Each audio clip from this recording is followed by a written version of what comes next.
Hi guys, Katie Stone here. I am a copywriter and comedian living with a mood disorder in Los Angeles, California. I'm Lane Ingram, comedy performer and therapist here in Austin, Texas. And we are the hosts of Yeah, But Are You Happy, a weekly podcast talking about the intersection of mental health and creativity.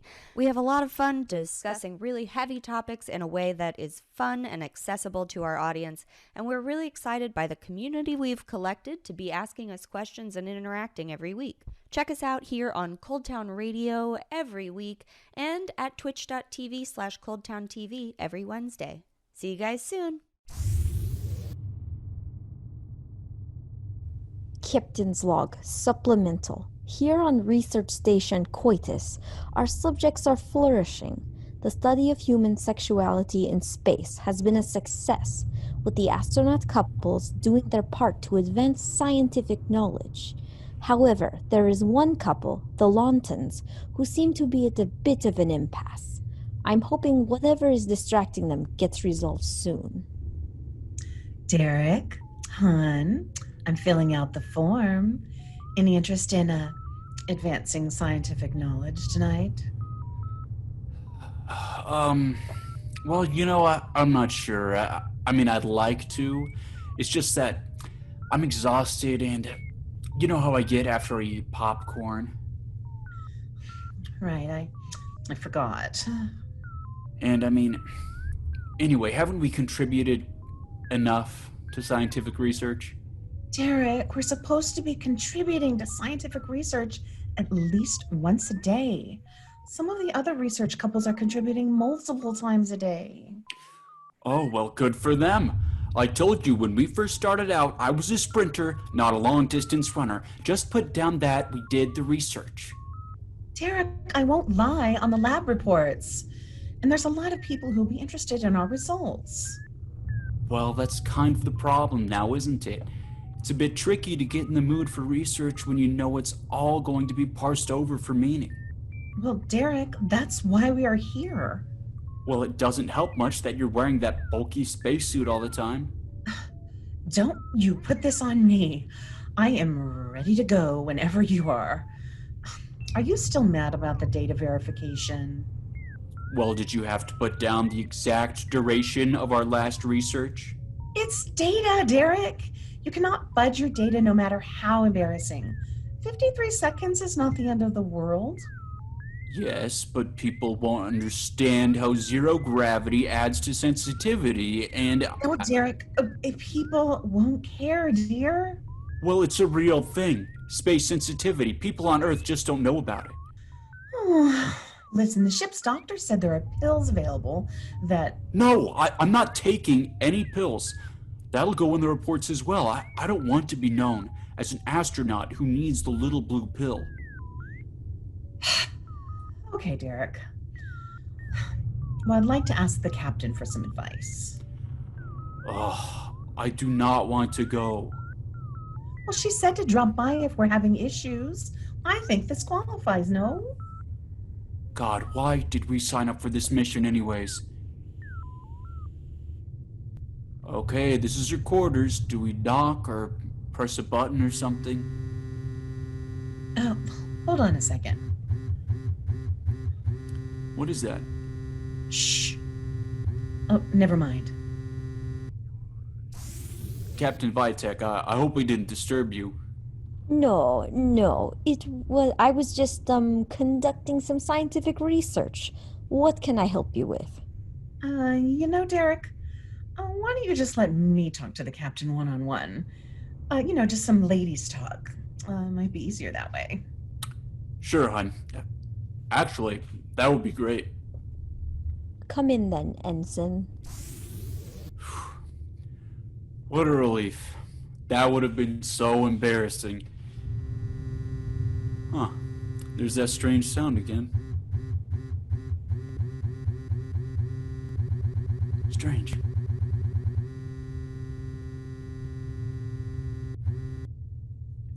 Captain's Log Supplemental. I feel like I have helped the Launtons with their issues. Thanks to zero-G space sensitivity, my years of experience being alone in space, and a vibrator that can reach the speed of light, Mrs. Launton has plenty of research material to make up for any lack of desire on her husband's part. Signing off.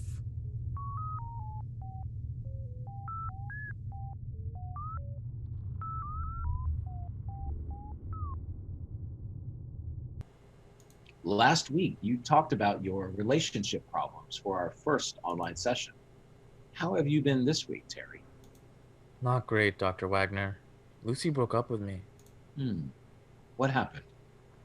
I thought it was going so well. I don't know what I did wrong. Jealous.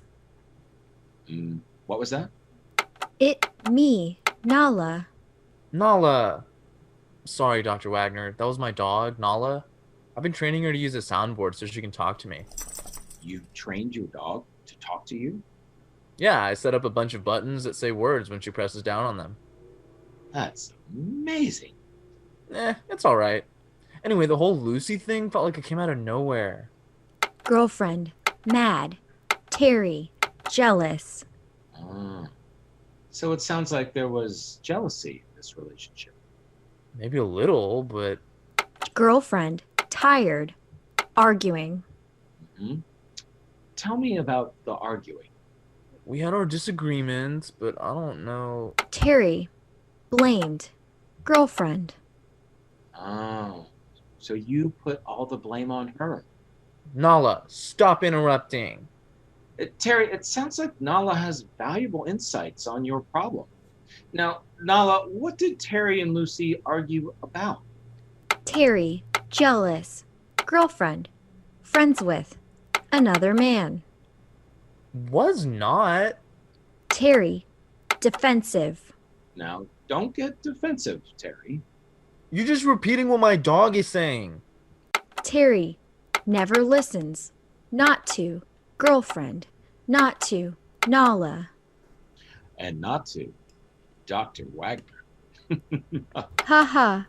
Ha ha. What do you know, Nala? You eat the neighbor's dog's poop. Don't get angry at me, Terry. He gets angry when you try to help him, doesn't he? Yes. I don't get angry. This is good. What else is wrong with him, Nala? Dr. Wagner, this is not helpful. Treat. What? Treat. Treat. Treat. Give her a treat, Terry. See, you don't listen.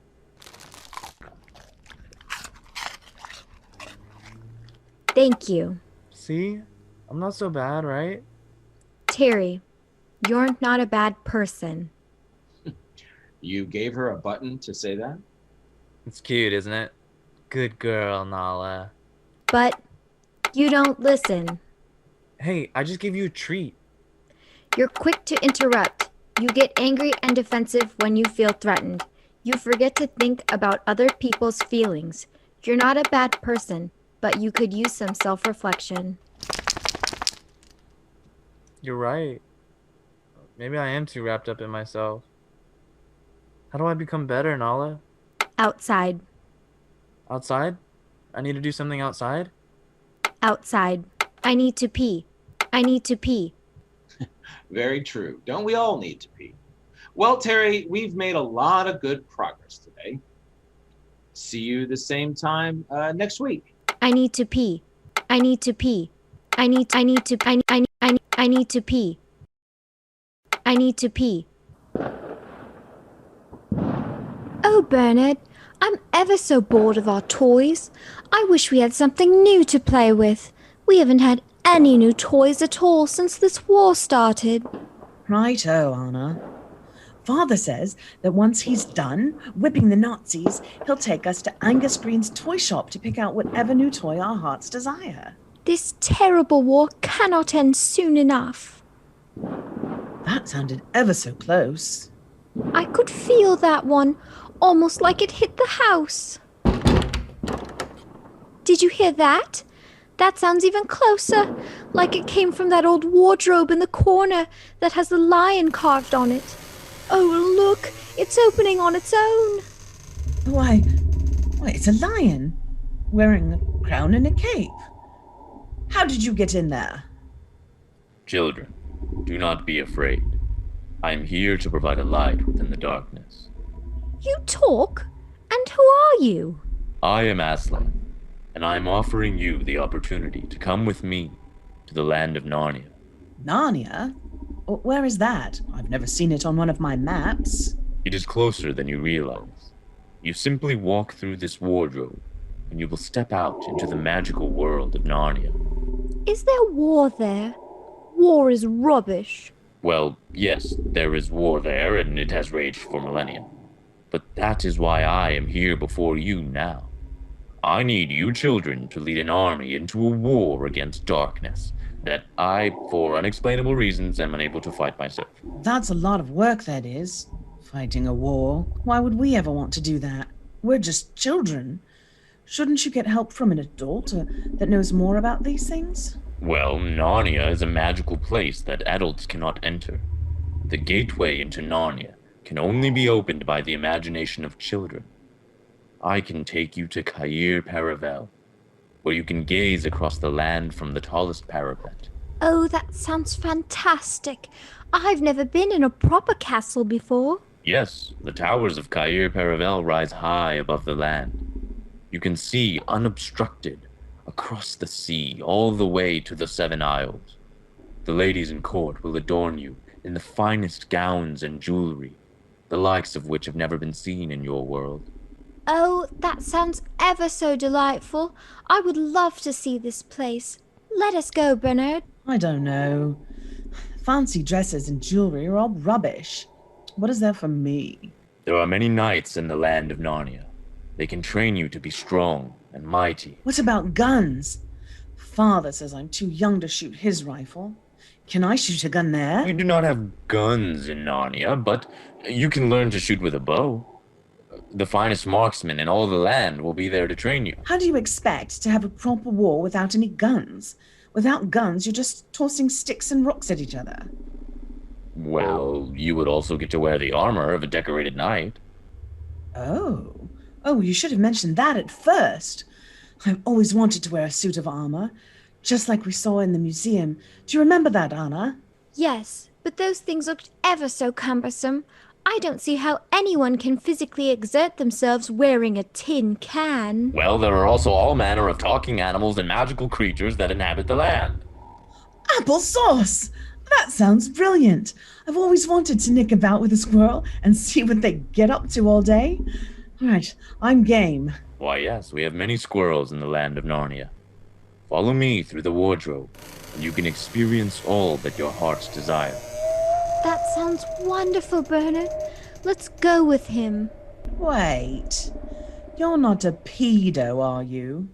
He can't be a pedo. He's a lion. He can only be a pedo with other lions. Oh, righto, that makes sense. He'd just as soon eat us than pedo us. He hadn't done that yet. I suppose you're all right then, Aslan. There is one thing. Time moves differently in Narnia than it does for you here. You can live your entire lives, from childhood to old age. Years, decades, centuries can be spent in Narnia. But if ever you return back through the wardrobe, you will find yourself back at the very moment that you stepped through. That sounds amazing. Narnia must truly be a magical place. Wait, Mrs. Tuppence is making her delightful strawberry jam roly-poly for dessert tonight. But the encroaching forces of darkness. Oh, I could eat her strawberry jam roly-poly till I explode. Oh, it's ever so sweet. But I can make you a king and queen. Mummy said that Mrs. Tuppence's skills in the kitchen are truly unmatched. She says she even prepared a meal for the queen herself. All of Narnia will be doomed if you do not join me now. Don't worry, Aslan. We'd love to help, but we're not waiting around for hundreds of years for Mrs. Tuppence's strawberry jam roly-poly. Come on, Anna. Let's go to the kitchen and see how dessert is coming along. Goodbye, Aslan. Yes, so long, Aslan. We do appreciate the offer, but you know, roly-poly. Fruit roly-polies. The one thing Narnian cooks cannot master. They may have made the right choice. Turkish delights are shit. Thank you for listening to Cold Sound Theater from Cold Town Radio. For more sketch comedy, please subscribe.